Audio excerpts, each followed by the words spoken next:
Welcome to the Theological Lens, where our goal is to see the world, our daily walks, and our worship transformed by the truth of Jesus Christ. Our content is saturated with Scripture, overflowing with faith, and rooted in the good news of the cross. Each episode will proclaim the name of the Lord, calling us to submit to His ways and live lives that glorify Him. With hearts full of thankfulness, we'll explore how Jesus shapes everything, our decisions, our worldview, and our worship, always pointing back to the hope and transformation found in Him. Hello, my name is Dr. Lynelle Buchanan, and welcome to the Theological Lens. When friends first suggested that I should pursue a podcast, one of the things that was exciting to me was the opportunity to share with you all some of the things that I have learned across decades. Because although when I went prematurely gray, I used to joke that my hair was lying about my age, the truth is, at this point, it's probably being honest. And over the years of my life, I've had great opportunities to learn from professors, from classes, from books, from videos just like this one, and sometimes from colleagues who dumped some rich wisdom into my life and began to shape some of the ways that I view things that I taught about and things that I understand about the world in which I live. What I want to share with you today is not, it doesn't emanate from me. This actually comes from a man whose name is Dennis Wilhite. And Dr. Wilhite, I had the joy of working with, and in fact, he was my direct report at my university. And one day, as a young faculty member, I was wrestling with a topic that I needed to begin to prepare to teach my students. And as I was working on this material, I was struggling to bring it together into something that would make sense and something that I could convey to my students to be meaningful. And the issue that I was wrestling with was one of multiculturalism. How do we understand the differences between us and people around us? And how do we work within those differences? And as I went to this mentor and said, Dr. Wilhite, help me understand this from your perspective. How should I approach this? He got out a scrap piece of paper, as he was known to do, and he started drawing on it. And what unfolded in that office was mind blowing to me. In fact, it became something that I incorporated into a class that I taught every year from then on. And I was able to do that because Dr. Wilhite is incredibly generous with his material. And when I emailed him recently and said, is there any chance I could fold that into this podcast? He gave me enthusiastic support. I appreciate that very much. But the truth is, all that he has done on this topic is so much richer than just what I'm going to share with you today. In fact, I'm going to give you the tip of the iceberg, but underneath this are layers that he has developed that have especially been relevant to how we think about sharing our faith in a world that comes from a lot of different cultural backgrounds. And so I want to encourage you, if you ever get a chance to run into, some have posited that all of life is relationship. And in fact, there's some psychological theorists who suggest that most of the problems requiring counseling relate to problems within relationships. And this reminds us of this critical nature of the way that we relate to people around us and its influence on aspects of our well being. And you operate in a bunch of different relational spheres. There are probably layers to those relational spheres. You might function within a sphere of a family, and your family had its own way of functioning. And there might have been a time in your life when you thought your family functioned in normal kinds of ways. And then at some point, you got to interact with a friend's family and discover that the way your family did things wasn't the same as how other families did things. If you think about it, there's probably some things that you might, in comparison, like the way your family handled. And there might be some things that you wish your family would have approached in different kinds of ways. But every family has its own subculture. And that is true of churches. That is true of institutions or companies. That is true of our United States because we have an American culture that is a very unique culture on the international stage. But then, even within the United States, there are some subcultures. You know, Southern culture is a little bit different than Midwest or Northeastern kinds of cultures. And I would even add that your friend group probably has its own culture. And so, if we start thinking about this concept of what binds these groups together, these relational groups together, Dr. Wilhite laid it out like this. He said, every group is bound up by three things. And the first of those things is it's bound together by a creed. And The creed is what you are supposed to believe is true or is not true as part of that group. And that these core understandings of what we hold to in our foundational beliefs unite us. That's what brings us together within a group of people. But beyond the creed, he said there's also a code. And the code is the things that you're supposed to do and that you're not supposed to do as part of that group. And even there's some groups that have written codes, but then there are often unwritten codes. The things that you're supposed to just pick up that you're supposed to do or not supposed to do that might be socially rewarded if you're supposed to do it or condemned if you're not supposed to do it. But all of these groups do have their own unique code. And then the third thing is a custom. Like we have tons of different unique customs that operate in our different spheres of relationships. So I want to give you some illustrations of this because I think it will help you to apply it. So first, I'm going to use a church. If you attend a church, within that church, there's probably a doctrinal statement, and that statement unfolds what are the creeds of that church. And those creeds relate to what everybody agrees on in regards to our core belief systems, our core theology. But churches often sometimes have codes. And usually, I don't know of any church that has actually issued a formal dress code, but churches generally have a dress codey kind of vibe. Like people pick up on this is what other people wear to church. This is what people don't wear to church. I attended a church several years ago that was very big about celebrating holidays. And if it was near a holiday, you were supposed to dress in the colors related to that holiday. That was kind of part of the code of what you do at that church. But then there are also customs, and those customs are unique ways of approaching things that might be part of that church. And our church had some interesting ones of those too. When we got there, there were things that we didn't understand why they did them that way. It's just the way it was always done. One of those weird customs at that church was if somebody was having a birthday or anniversary, we sang through the happy birthday to you song or the happy anniversary to you song. But when we finished it, we weren't done. We were going to sing it one more time. So if you had a birthday and an anniversary, you'd sing happy birthday to you and then happy anniversary to you. And then you would do it one more time. And the last time you say, God bless you and keep you. Happy birthday to you. I don't know why they did it that way. It's just the way they did it. There was also an interesting custom in the adult Sunday school class. They would pass a little offering basket back through the class. That's not so unique. However, there was a pad of paper in this offering basket and a little pencil.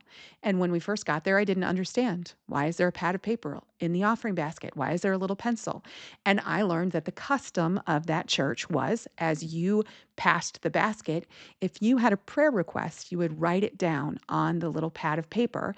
Then at the end of the Sunday school class, the Sunday school teacher could share those prayer requests with the rest of the class.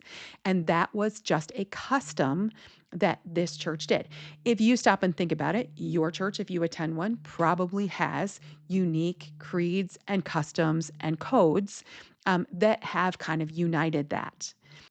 Maybe you have an employer, and if you are in a company, that company or an institution, they would probably have the same thing. They would have things that they believe to be true that are relevant to their company, the values related to it. In fact, a lot of companies are very helpful and they put these on the About Us page so we can find out what some of their creeds are for that particular company. And they also have codes, things you are allowed to do or not allowed to do, the expectations that they impose in light of those relationships, and then customs that are unique to that company. So at any given moment, you are juggling a whole bunch of different relational spheres. And within these constellations, there are a variety of different expectations that are part of that. There are a variety of different alignments that are part of functioning well within those spheres. The truth is, not everybody has the same role within a given area of influence. So, for instance, Dennis Wilhite would describe the fact that there might be somebody within the actual culture that is a controller for that culture. That person gets to set aspects of creed, of code, of custom. They have the power within that grouping. And there might be somebody who isn't that controller, but they support everything that that controller is trying to accomplish, and they are a contributor to what is happening within that group, that sphere. And then there might be somebody who is not either a controller or a contributor. They're a little bit radical. They're not in the center of everything. And maybe that means that they're not all on board for all of the creeds and all of the codes and all of the customs, but they're still within that culture. They still have a role to play within that grouping. And then maybe there's a maverick and they might function on the edge, one foot in the culture, one foot out of the culture, not as influenced by it. There's a rebel, somebody whose whole identity seems tied up in pushing away from the culture. But yet, even though they want to reject aspects of that culture, they still remain part of it. There's something that that is serving for them. Even the person who is the conformer within they maybe they started a little bit on the outside, but they are moving in to the inside. Or somebody who started on the inside but is moving towards the outside. Maybe there's somebody who is just completely disenfranchised. They wanted to be in the midst of things, but they feel like for some reason that core cultural group has rejected them, that they don't have that same role that they would like to have. Maybe that's the black sheep of the family that feels disenfranchised by it. And maybe there's an eccentric who doesn't fit well within some of the molds, and yet they're still there playing a part within this group. All of these different potential roles that function within this grouping are substantive to what holds this group together. It was very interesting this last summer. I got to go work for Johns Hopkins and teach for their Center for Talented Youth program. They offer 3-week academic boot camps for gifted 13 to 17-year-olds. And in a 3-week time period, I actually taught an entire collegiate level cognitive psychology class to some real smart teenagers. And it was a lot of fun to kind of work them through how we think and how that cognitive process affects how we function in the world.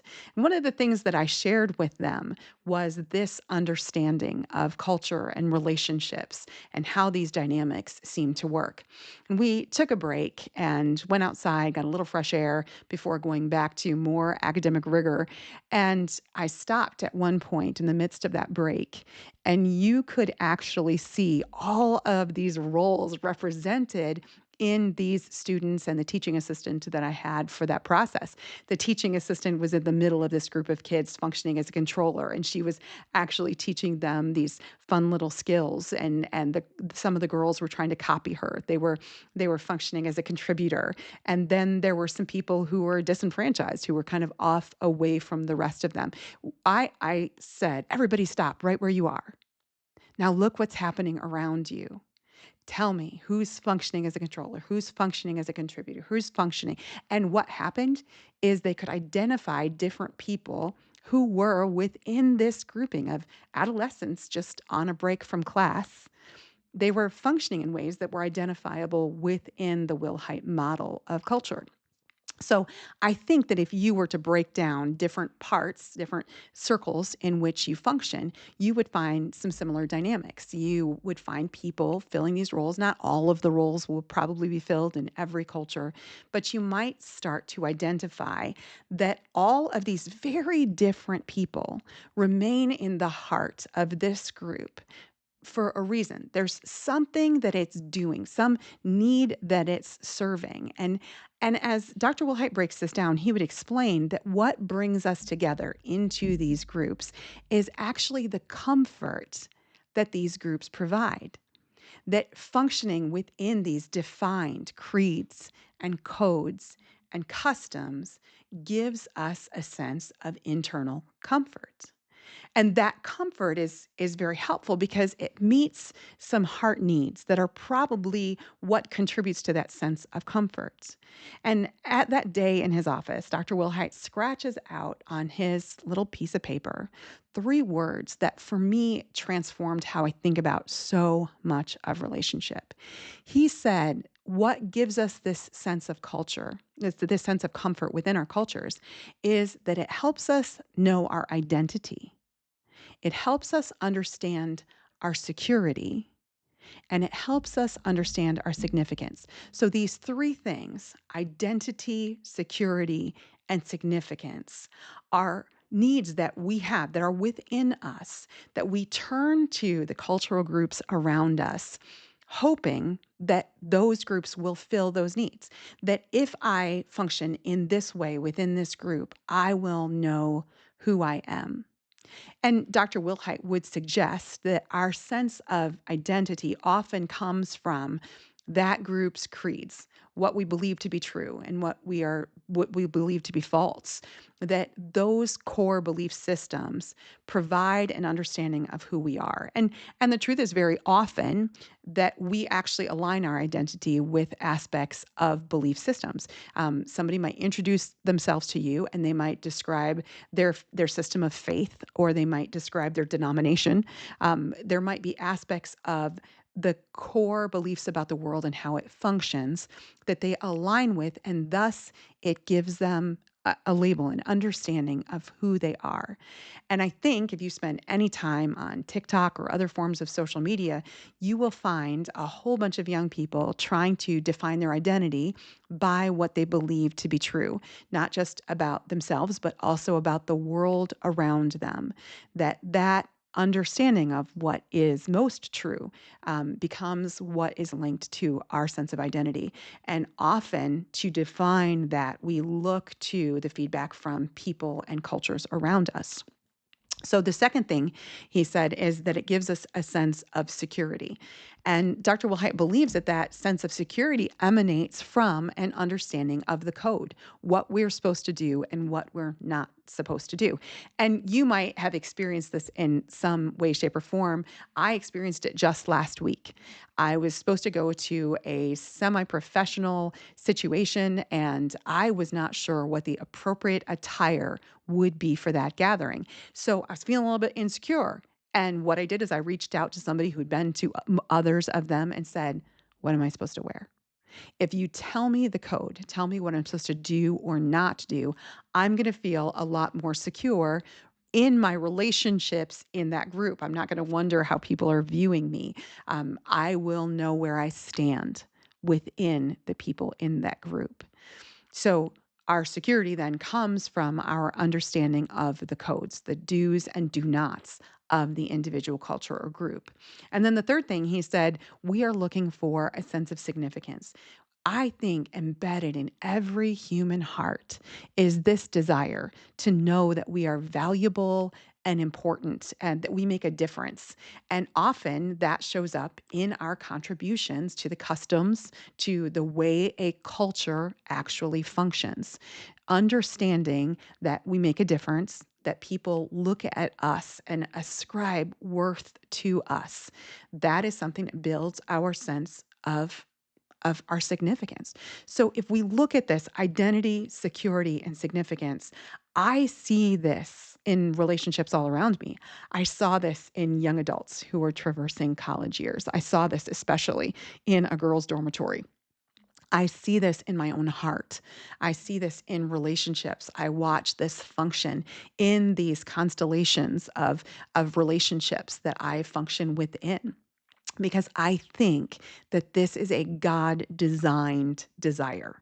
I think he embedded within his human creations a longing for identity and a longing for security and a longing for significance. I think that's why this seems to be something that we see universally across the human heart. It certainly expresses itself in different ways, but we do see these longings emerge. And so what we do then as humans is we say, I need to know these things. I need to know who I am and that I'm secure and that I'm important. And then we look to these cultures, these groups, these relationships around us, hoping that it will give us that sense, that it will fill our desires to know and feel those things. So you could think of this kind of like this human heart is a cup, and in it, we say, please, please put identity into me. Please tell me who I am.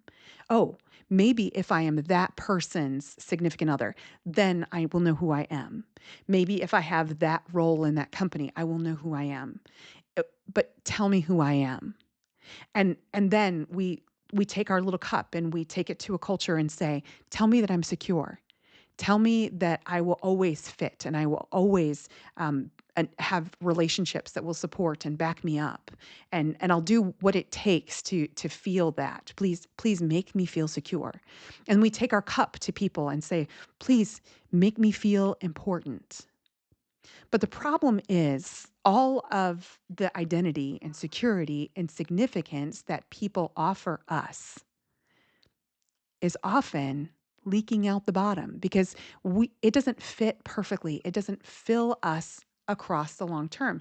And I'll give you an illustration of that comes from my own life and my relationship. If I turn to my husband and I say, it's really important that you give me a sense of identity. And he says, okay, you can be my wife. You can be the mother of my kids. You can be a pastor's wife. Oh, okay, but will it always be like that? What if something changes? Then will I know who I am? And and then I say to my husband, please make me feel always secure. And he says, I love you. Okay, but what about tomorrow? Do you still love me? What about the next day? Do you still love me? No matter how well he does at showing me today that he loves me, it doesn't mean that I'm going to feel that way forever. I need that to continually be replenished. I turn to him and say, I know that you said that. There's a joke that has been told about the woman who turned to her husband and said, but do you still love me? And he said, woman, I told you I loved you when I married you, and I'll tell you if anything changes. Most women would not think that that's a good way for them to feel loved. They instead want that sense of security to be refreshed over and over and over. But what about today? But what about today? And sometimes we do that to our friends too. I know that you were there for me yesterday. But what about today? And what about tomorrow?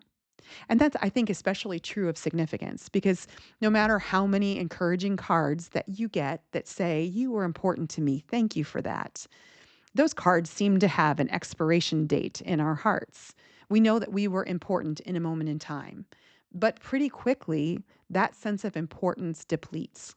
Pretty quickly, we're looking around us saying, but are we still important? Are we still making a difference? So, all the things that people around us do to contribute to our sense of identity and our security and our significance seem to have an expiration date.